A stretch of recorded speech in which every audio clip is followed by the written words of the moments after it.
अस्सलामुअलैकुम, नमस्कार। मैं हूं रहबर सीबारी और आप देख रहे हैं ADTV 72 नेटवर्क। किसानों को खुश होना चाहिए कि उनके इंतज़ार की घड़ियां जल्द ही ख़त्म होने वाली हैं। आज अगस्त की 31 तारीख़ हो गई, मात्र 4 माह बचा है। जैसे ही 31 दिसंबर 2021 के रात के 12 बजेंगे और 12:01 ही होगा कि किसानों की आय दोगुनी हो जाएगी। तो ऐसे में किसानों को जश्न मनाने का समय करीब आ गया है। अब उनको बैठ के जोड़ना चाहिए।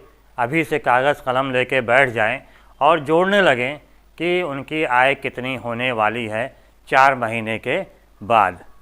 क्योंकि 2017 का जब चुनाव हुआ था, विधानसभा चुनाव हुआ था, तो प्रधानमंत्री नरेंद्र मोदी जी ने ये आश्वासन दिया था, भरोसा दिया था, वादा किया था, दावा किया था कि 2022 में किसानों की आय को 2 गुना कर दिया जाएगा।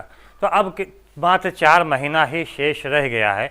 ऐसे में जब सरकार को बैठकर ये देखना चाहिए, ये जोड़ना चाहिए कि हाँ, 2022 जैसे ही शुरुआत हो, उनके किसानों की आय किस प्रकार से 2 गुना किया जाए। उसके बजाय किसानों की उपेक्षा की जा रही है। किसानों के पैरों पे और सरों पे लाठियों का दाग दिया जा रहा है। होना तो ये चाहिए था कि चाहे लाल किले पर या कुतुब मीनार के ऊपर एक ऐसी घड़ी लगा दिया जाता जहाँ पे लगातार वो समय बताता जाता, और जैसे ही 31 दिसंबर 2021 के रात के 12 बजते, ताकि किसान उसको देख लेते और देखकर खुश होते कि जैसे ही सुबह होगी वैसे ही उनकी आय दोगुनी हो जाएगी। लेकिन क्या ऐसा पॉसिबल है, ऐसा संभव है? क्योंकि ऐसा कुछ नज़र नहीं आ रहा है। नज़र अगर कुछ आ रहा है तो किसानों की आय दोगुनी करने के बजाय उनके ऊपर या तो लाठियां बरसाई जा रही हैं, या तो उनके पैरों पर लाठियों के निशान डाले जा रहे हैं, या फिर उनका सर फोड़ा जा रहा है। किसानों का आय दोगुनी करने के लिए उनका रास्ता हमवार करने के बजाय उनके रास्तों पर कांटे बिछाए जा रहे हैं, उनके रास्तों पर कीलें गाड़ी जा रही हैं, उनके रास्तों पर बड़े बड़े पत्थर डाले जा रहे हैं, उनके रास्तों पर JCB मशीन खड़ी की जा रही है। उनके रास्तों पर, जिस रास्ते पर वो चलते हैं, उनके ऊपर कड़ी ठंडक में उनके ऊपर पानी की बौछार मारी जाती है।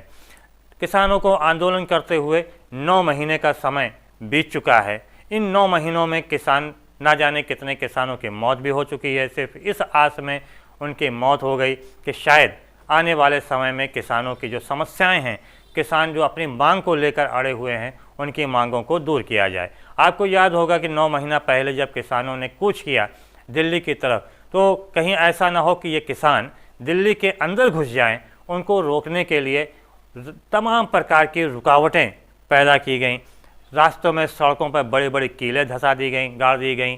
इसके अलावा कटीले तार लगा दिए गए, सड़क पर बड़े बड़े ईंट पत्थर के बोर्डर लगा दिए गए और बड़ी संख्या में फोर्स लगा दी गई ताकि ये किसान दिल्ली में प्रवेश न कर सके।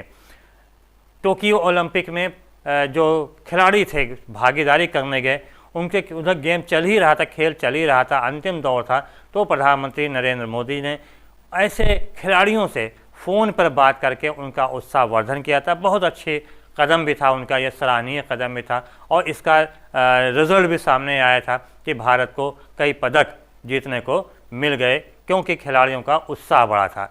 अगर यही काम 9 महीनों में एक बार भी किसानों से फ़ोन पर बात कर लिया जाता तो शायद किसानों की समस्याएं काफ़ी हद तक दूर हो जाती।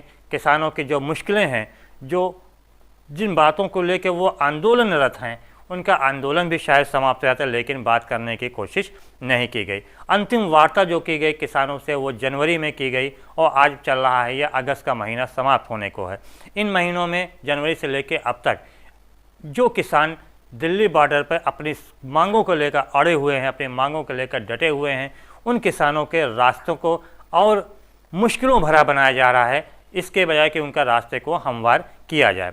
ये किसान धरती के अन्नदाता हैं, हम उनको धरती का अन्नदाता कहते हैं, और ये भी भाषण, एक नारा लगाते हैं, जय जवान जय किसान का भी नारा लगाते हैं।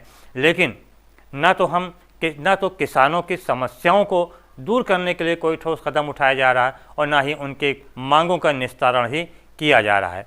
बल्कि उसका उल्टा अगर देखा जाए तो जो प्रशासन में बैठे हुए हैं, वो अपने मर्यादा से बाहर जाके, अपनी सीमा से बाहर जाकर निर्देश देते हैं कि इन किसानों का सर फोड़ दिया जाए।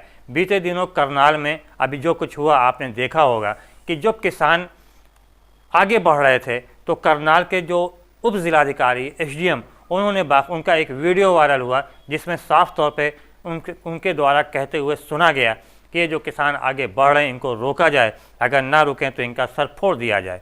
तो बजाय किसानों की मुश्किलों को दूर करने के बजाय इसके कि उनकी मांगों को दूर किया जाए, उनकी मांगों को सुना जाए, उनकी मांगों का निस्तारण किया जाए, इसका करने के बजाय उनका सर फोड़ा जा रहा है।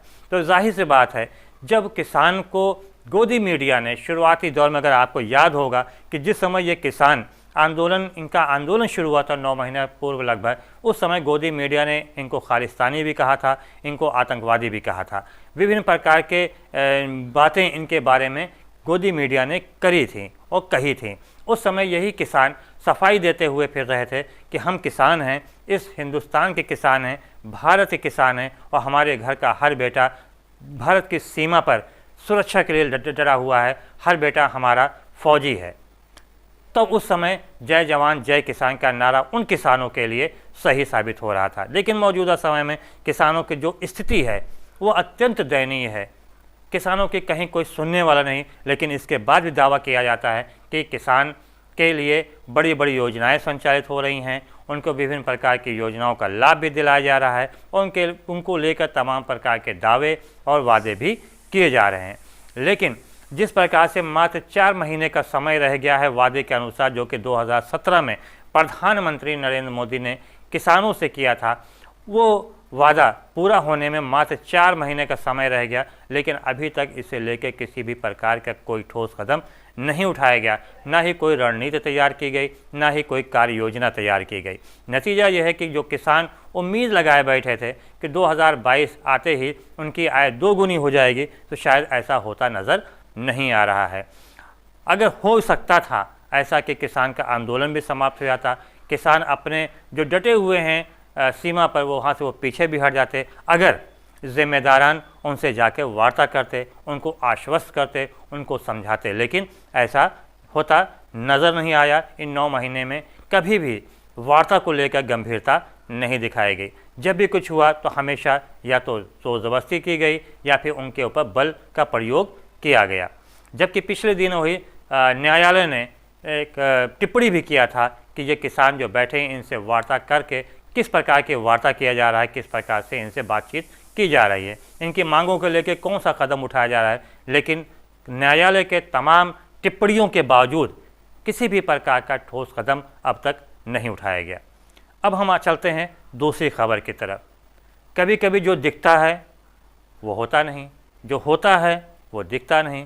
कभी कभी ऐसा भी होता है कि हम चाहते हुए भी उसको कुछ कर नहीं सकते, और कभी कभी ऐसा भी होता है कि जिसे हम नहीं चाहते हैं उसको भी हमें करना पड़ता है।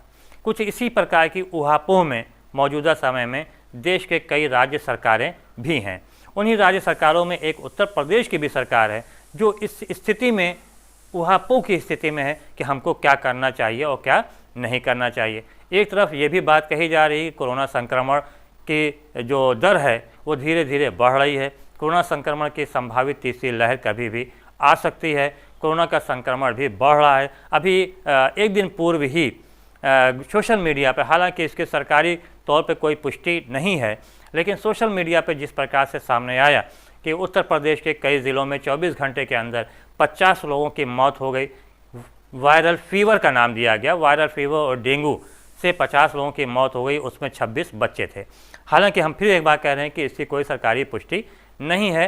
सोशल मीडिया पे ये खबर लगातार चल रही, किसी ने इसका खंडन भी, हालांकि खंडन भी अभी तक स्वास्थ्य मंत्रालय की तरफ से नहीं आया। बहरहाल जो भी कंडीशन हो, इससे बहस करने की ज़रूरत नहीं है।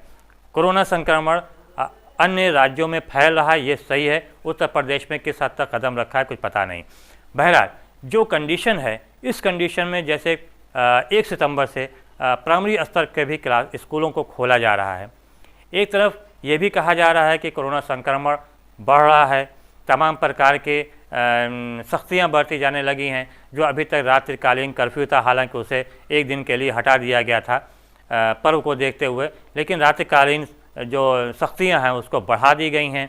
सोशल डिस्टेंसिंग का पालन करने की अपील की जा रही है और सैनिटाइजेशन के भी लगातार सरकार जो है वो ज़िम्मेदारों से अपील कर रही है ग्रामीण क्षेत्रों में अभियान चलाकर साफ़ सफाई करे और सैनिटाइज कराए। इन सब के बीच जिस प्रकार से 1 सितंबर से प्राइमरी स्तर से लेकर उच्च स्तर तक सभी प्रकार के स्कूल को खोले जा रहे हैं, तो क्या इस तरह का स्कूल खोला जाना सही है या गलत है, इसका अंदाज़ा इस बात को लेकर सरकार को, शासन को थोड़ा गंभीर